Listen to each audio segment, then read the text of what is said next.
The Girl and the Broken Machine. On the quiet moon Lura 7, far from city lights and spaceports, the air always smelled like fresh grass and warm sky beast fur. Telexa stood alone in her milking yard. She wore a worn leather apron and thin gloves. Her long blue hair was tied back. Her golden skin was marked with old sun lines and splashes of machine oil. She was not royalty. She was not a warrior. She was a milkmaid, and her machines were breaking. The bio-milker made a terrible choking sound. The tubes hissed. The light turned red. Another day. Another failure. Telexa sighed. Not again. She patted the side of the creature, a soft-eyed, four-legged beast with a glowing udder. The animal whined gently. "It's okay, girl," Telexa whispered. "It's not your fault." She sat on a crate beside the machine and dropped her head into her hands. Her father built this farm. Her mother ran it with pride. Now they were both gone, lost to a cargo virus last cycle. The farm was hers now.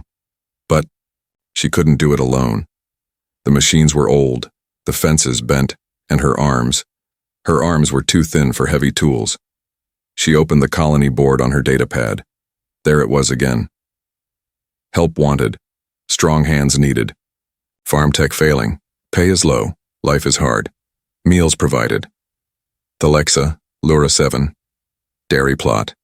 112, no replies. Until a small blink at the bottom. Accepted by J. Soren. She blinked. Human from Earth. Strange. 3 days later, a small shuttle landed near her silo. Dust flew everywhere. The beasts mooed nervously. Telexa stood at the gate, hands on her hips, and out stepped Jake Soren. Tall, broad shoulders, dirt-covered boots, stubble on his jaw, a quiet look in his dark eyes. She frowned. "You're late." He shrugged. "Ship was old. Like your ad said, life's hard." She almost smiled. Jake dropped his bag beside the shed and walked straight to the broken bio-milker. He didn't speak much, just knelt down, opened the back panel, and started pulling wires. Telexa watched carefully. "Do you know what you're doing?" "No," he said. "But I'll figure it out." She didn't trust him. Not yet.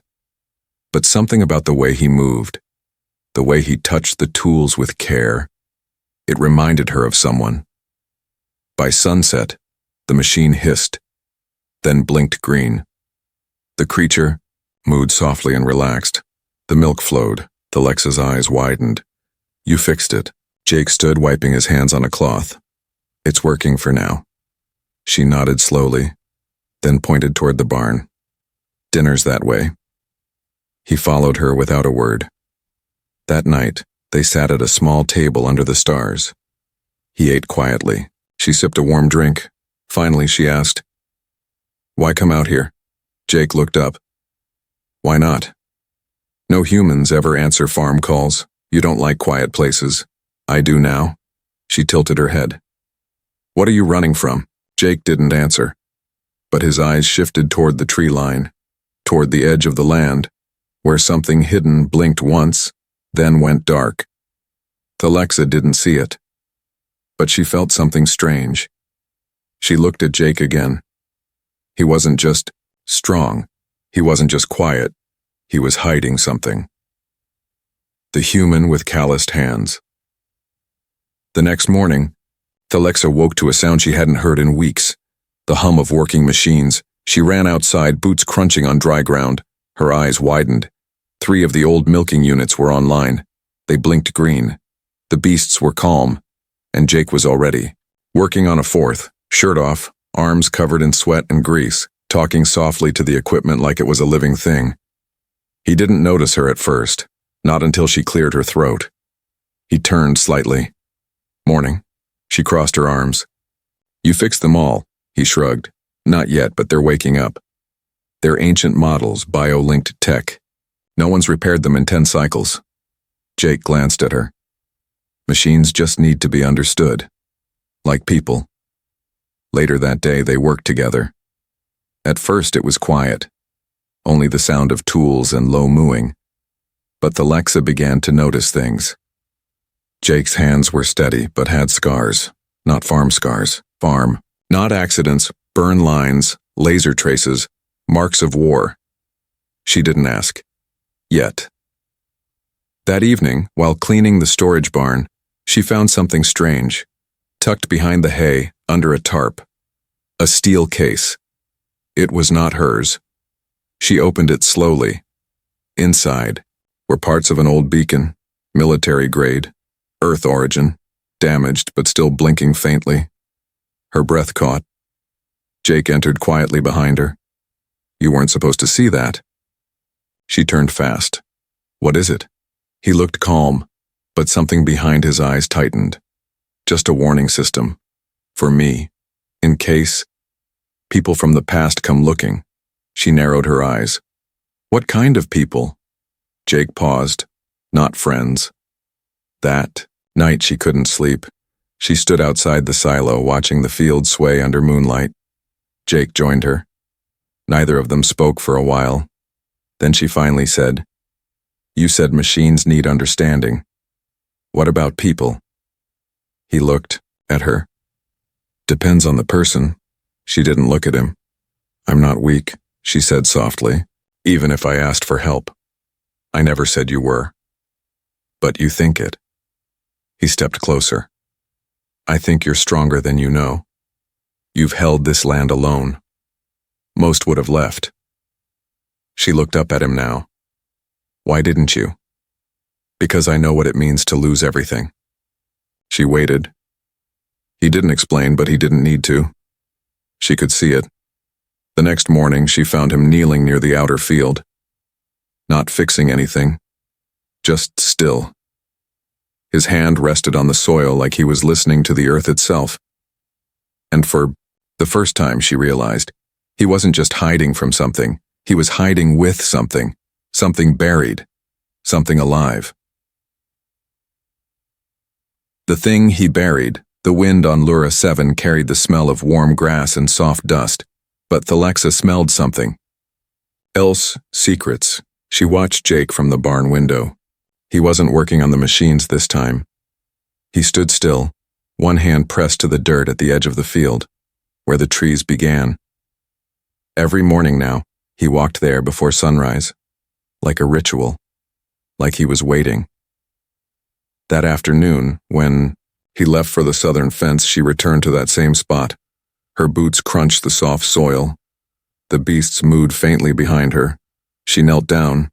The dirt was soft, recently moved. She dug with her hands and found it, a strange black disc, smooth like glass, glowing with faint blue veins. Alien. Military. Not hers. She touched it. It pulsed, and then it spoke. Signal locked. Tracking disabled. Surveillance. Paused. Her heart stopped. She dropped it and backed away. Jake's voice came from behind her. You shouldn't have touched that.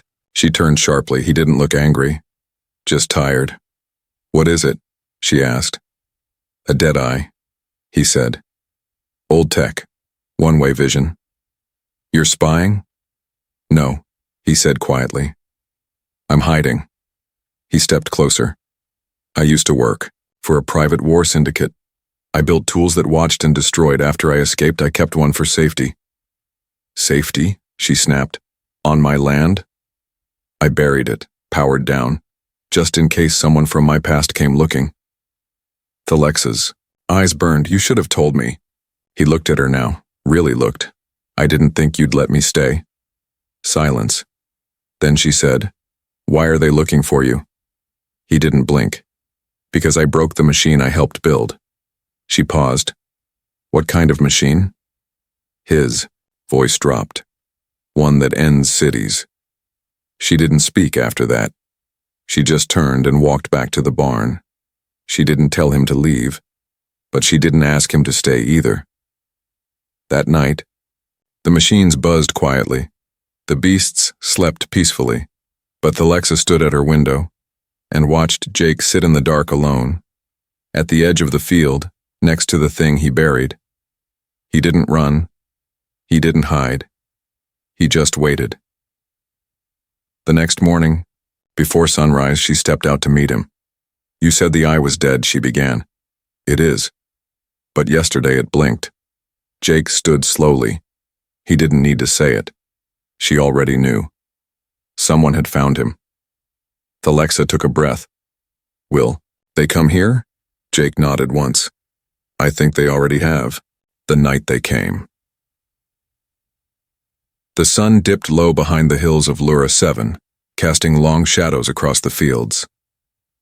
Thalexa locked the last barn door and looked toward the edge of the trees. Jake was already there, crouched low, his pulse rifle in hand. His face was hard, focused. The moment they feared had arrived. Over the horizon, a black ship drifted silently toward the valley. It had no lights, no markings, but Jake knew who it belonged to. The ones who used to own him. 5 minutes, he said. Thalexa stood beside him. What do they want? They want to take me back or erase me completely. She stared at the ship.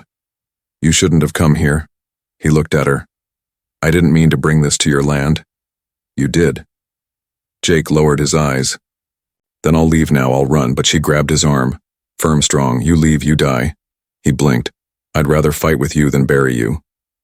She walked to the barn and returned with a heavy tool, a long metal rod used to guide the milk beasts. She powered it up. It hummed with energy. Jake frowned. That's not a weapon. It is now. The ship landed with a hiss. Its wings spread, out like knives. 4 armored soldiers stepped out. All wore the same black symbol, a red eye over a broken gear. Jake raised his weapon. Thalexa stepped beside him. The lead soldier called out, Return what doesn't belong, and the farm lives. Jake stepped forward. I don't belong to anyone anymore. Without warning, they opened fire. Jake rolled left. Thalexa ducked behind the feeder tank. Sparks flew. Dirt exploded around them. Jake returned fire. His aim was perfect. 1 soldier went down, but 3 remained. Thalexa gritted her teeth. Her heart raced. Her hands shook, but she remembered her father's words. This land listens to those who protect it. She ran forward, swinging the glowing rod with all her strength. It hit 1 soldier in the chest, knocking him flat. The others turned in shock. Jake took the shot. 2 left. 1 raised a grenade. Jake's weapon clicked. Empty. Thalexa screamed.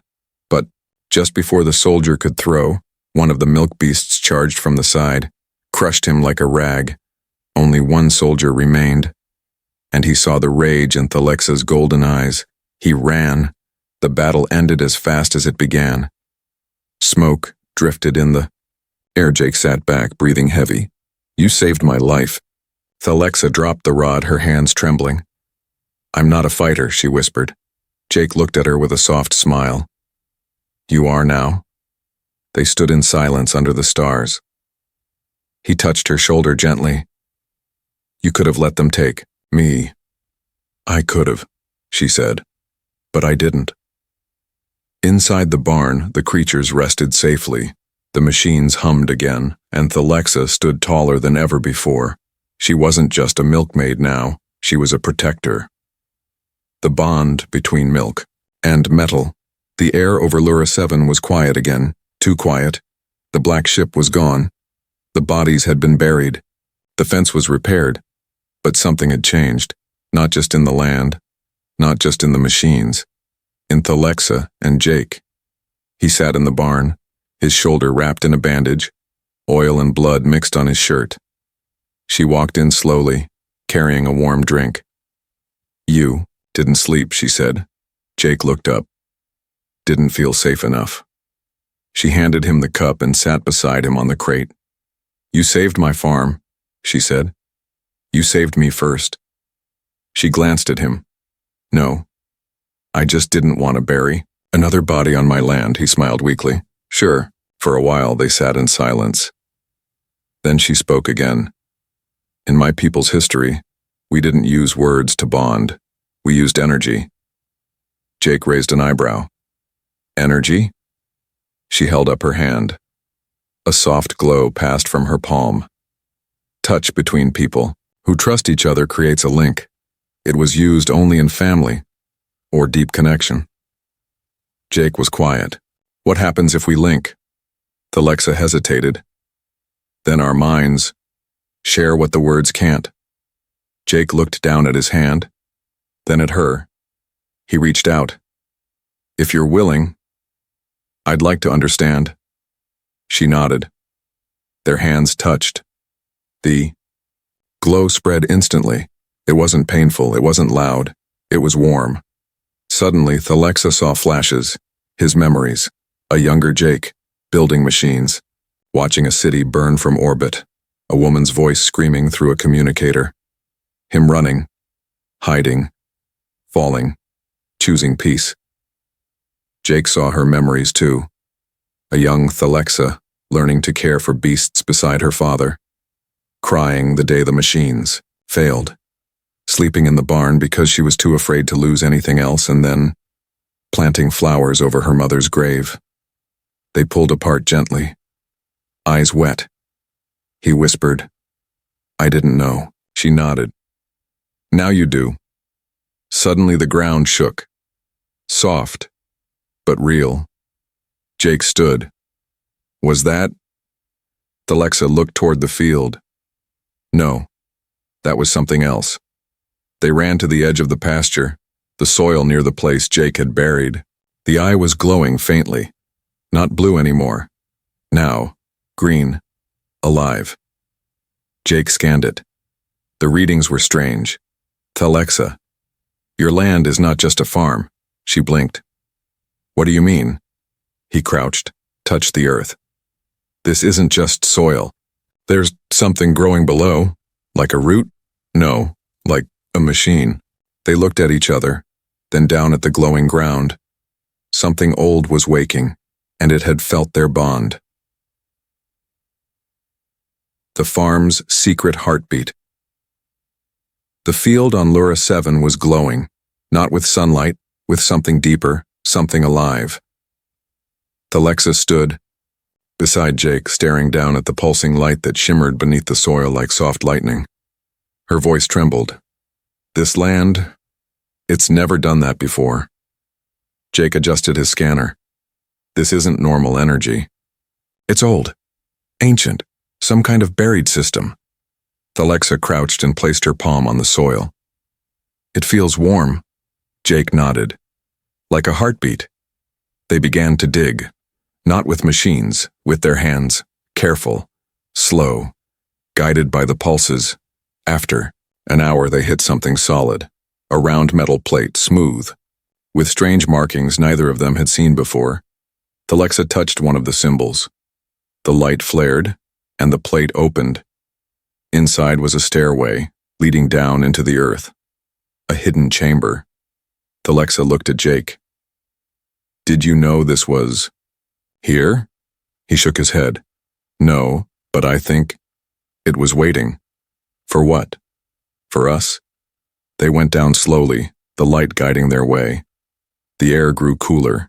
The walls were smooth, silver and green, humming softly like the milking machines, but older. At the bottom they entered a wide chamber, and at the center stood a large crystal. It floated above a stone platform, glowing in rhythm with their breath. Jake walked forward, the scanner in his hand blinked rapidly. Thalexa, this isn't just a power source, it's a seed core. Her eyes widened. From the first builders? Yes. Biomachine architects, from before the war. They created life in machines that worked together. Thalexa stepped forward. My people said those were just stories. They're not, Jake whispered. And this one chose to sleep under your land. The core reacted as she approached. The pulse grew faster, stronger. The walls around them lit up with images, floating projections of fields, animals, stars, and a shape that looked like her farm, but larger, brighter, alive. Then the core spoke. Not in words and feeling, both of them felt it. Caretaker confirmed. Key accepted. Life may begin again. Jake turned slowly to her. You're the link, your bond with the land, and maybe with me. woke it up. Thalexa touched her chest. "But I'm just a milkmaid." "No," he said, "you're something more." Suddenly the chamber shook, not from danger but from growth. Outside, the fields turned greener. The air warmed. The broken machines back on the surface blinked back to life, even the ones they hadn't fixed yet. They climbed back out, eyes wide. The whole farm was changing, healing. The creatures stood tall, stronger. The barn's old roof sealed itself with energy vines. The soil glowed. The land had been reborn. Thalexa looked around, her heart racing. "Why now?" she asked. Jake looked at her softly. "Because this land was waiting for someone strong enough to care for it." She turned to him. "And someone brave enough to fight for it." She smiled for the first time in days, a real smile. She found more than strong hands. Morning came gently on Lura 7. For the first time in years, Thalexa woke to the sound of nothing breaking. No machines failing, no creatures crying, no lonely silence. Instead, peace. The farm was alive. The barn glowed faintly with new energy. The creatures stood taller, stronger, their eyes calm. The grass shimmered with soft light, healing the land under their feet. And at the edge of the pasture, Jake stood beside the outer fence, fixing one last panel. Thalexa walked toward him. "You're working already?" He smiled. "Old habits." She handed him a mug of warm grain tea. "New land," she said. "Same hands." They leaned against the fence, watching the land breathe. For a long moment, neither spoke. Then Thalexa asked, "Will they come again?" Jake didn't answer right away. "Maybe," he said softly. "But this time they won't find a runaway. They'll find a defender." She looked at him.